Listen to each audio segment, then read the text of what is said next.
my brother in Christ, there's no way Spencer Danielson, the head coach of Boise State, is living on the same planet as me. Maybe he's living in some alternate dimension like Earth 3.0, but on Earth 1.0, the one I'm living on, you can't do this.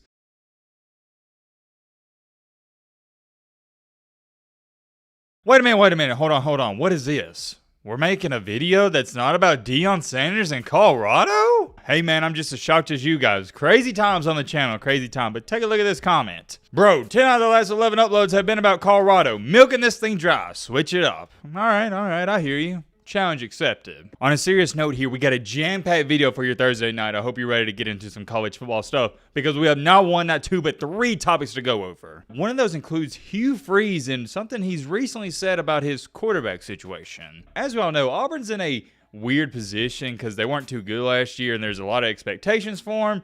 But they didn't go get a quarterback in the portal, so what's going on there? We're going to take a look at that. Speaking of portal, we got to talk about Deo Sweeney and what he's doing at Clemson, or more so of what he's not done. And what I'm going to label as the main topic of our video tonight, and I can't even believe these words are about to come out of my mouth, a college football head coach has banned the NIL for his freshmen on his team. Whew, man, oh man, you want to talk about controversial. That's what this is. And come on, man, don't act brand new. You know why it's controversial. It's for obvious reasons. I don't have to sit up here and explain it to you. I'll leave it at this for now, like they said in the Dodgeball movie.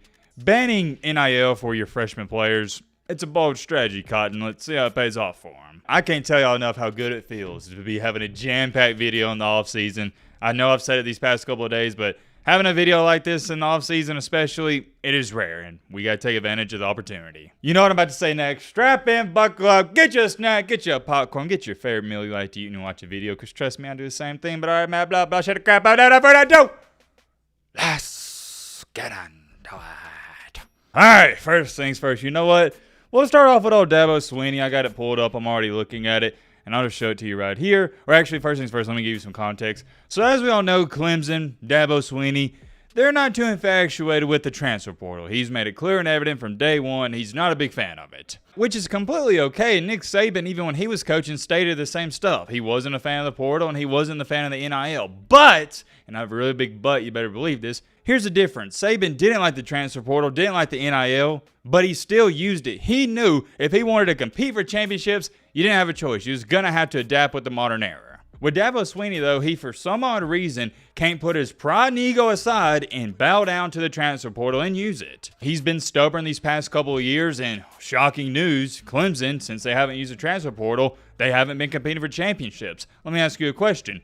Do you really think that's a coincidence? It's not. I answer the question for you. It's relatively simple. I have said it for the past couple of years. I will continue to say it. I have hit the nail on the head with Clemson football and Deo Sweeney. He is a dinosaur. He refuses to adapt, and in any business, not just in college football, if you don't adapt, you will die. I say all that to say this. I'll pop it up to you on the screen right here. This has been trending all over Twitter. Clemson is the only Power 4, remember we're no longer Power 5, Power 4 team to take a single transfer in the 2024 cycle. What about that? As much as I like to sit up here with you guys and go back and forth and talk about college football, I love it so much. I don't want to beat a dead horse. You know what I'm about to say next. The same principle can be applied. The same thing I said last year and the year before can be applied.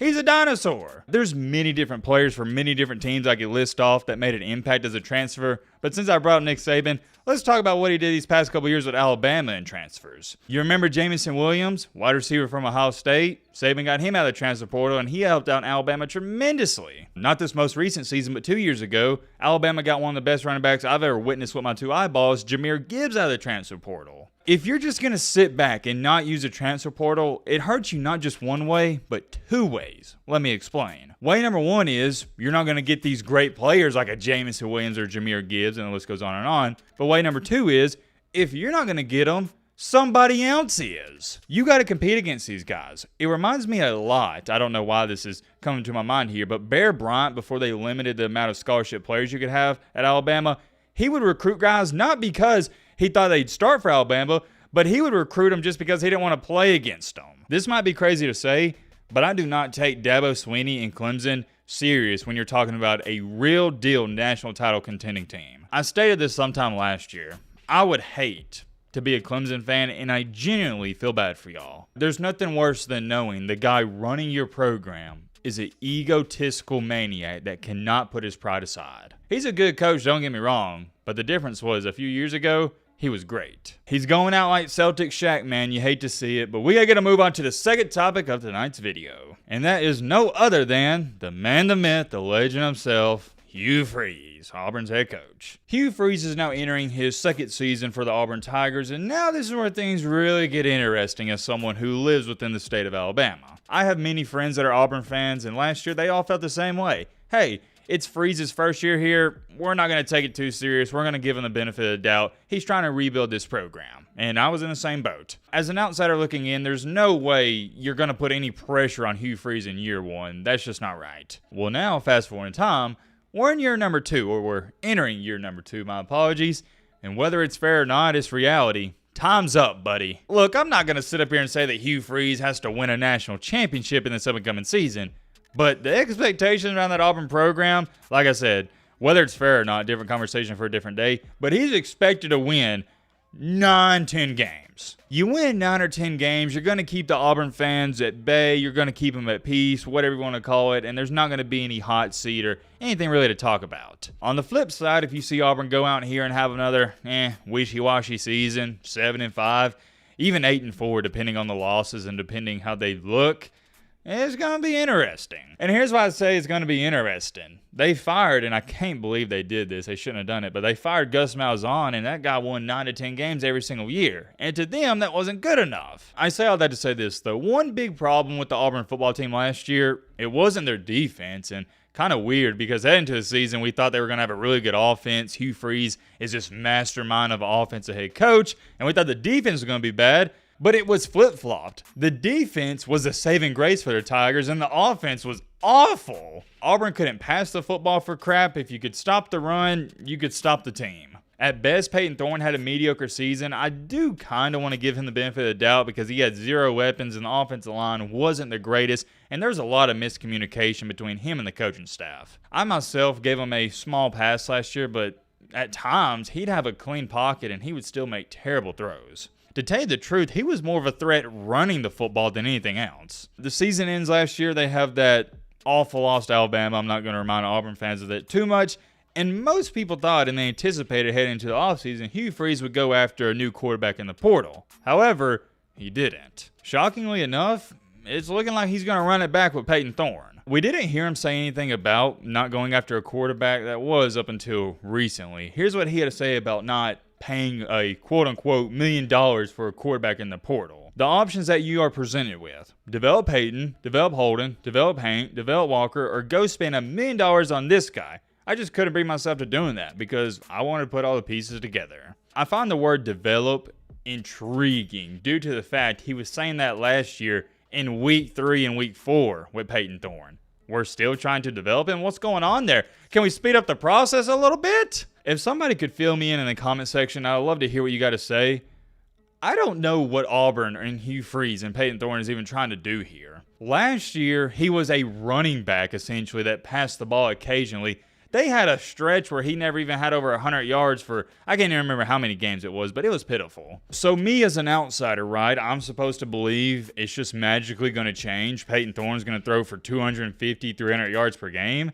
No, that's delusional thinking. Why would I think that's going to happen? Here's how I see it. If you can stop Auburn's rush attack, Peyton Thorne's not good enough to beat you by himself. He can't beat you throwing the ball. Or I'll change this statement. Until he goes out there and throws for 400 yards and beats a team through the air, I'm not believing in Auburn too much. I wanted to speak on that, and I can continue to talk about Auburn for the next 10 minutes, but we're going to move on to the main topic, the main encore, main reason you clicked onto this video. What is going on in Boise State? It's not every day we talk about Boise State football, but you're going to want to see what's going on there. Their head coach, Spencer Danielson, has announced that incoming freshmen are banned from taking NIL money their first season. He has stated, quote unquote, as you can see right here, "If you're looking for the easy way and you're looking for a handout, don't come to Boise State." I shouldn't have done this down. It's relatively simple to understand. If you're a freshman at Boise State, you can't earn money from the NIL. Here's a pretty good question. I don't think they're joking. I think they're being dead serious. How are you going to recruit? And that's a good point because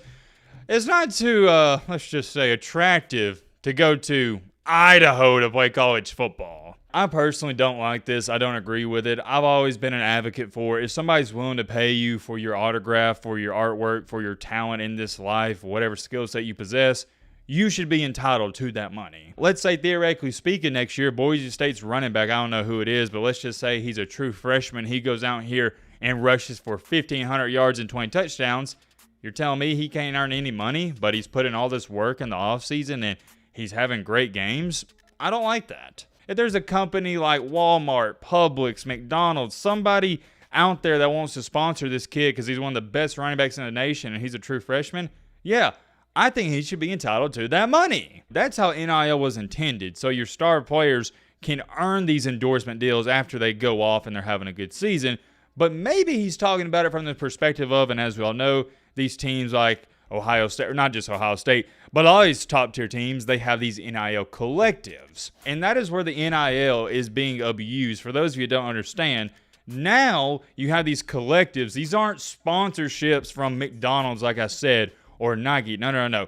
These are multi-gazillionaire alumni paying these 4- and 5-star recruits to come to Boise without even doing anything exceptional on the field. You're getting a couple $1 million before you even play. That's what I don't like, and maybe that's what he's talking about here. However, it does state that incoming freshmen are not eligible to make NIL money during their first year in the program. Let's talk about this as well.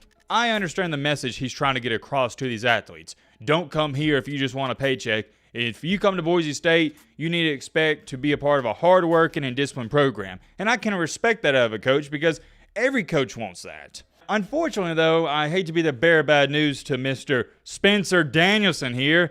You can't do this at Boise freaking State. My brother in Christ, there's no way Spencer Danielson, the head coach of Boise State, is living on the same planet as me. Maybe he's living in some alternate dimension like Earth 3.0, but on Earth 1.0, the one I'm living on, you can't do this. You know why you can't do this? Because you're not Alabama. You're not Georgia. You're not LSU. You're not Texas, Oklahoma, Ohio State, Michigan. You're none of those teams. You're Boise State. There's two reasons for this. Number one, Boise State is not a top-tier program, so there's no reason to go there whatsoever. And number two, it's in Boise State. Nobody wants to go there, period, the end. I'm not talking about football-wise. I just mean in general. And I already know somebody's going to say, well, Matt, nobody wants to live in Oklahoma or LSU, or nobody wants to live around Athens, Georgia. Nobody wants to live in Florida, Alabama, etc. My friend, you are sadly mistaken. People are moving to the South every single day. The Southeast is amazing, and the best selling point on it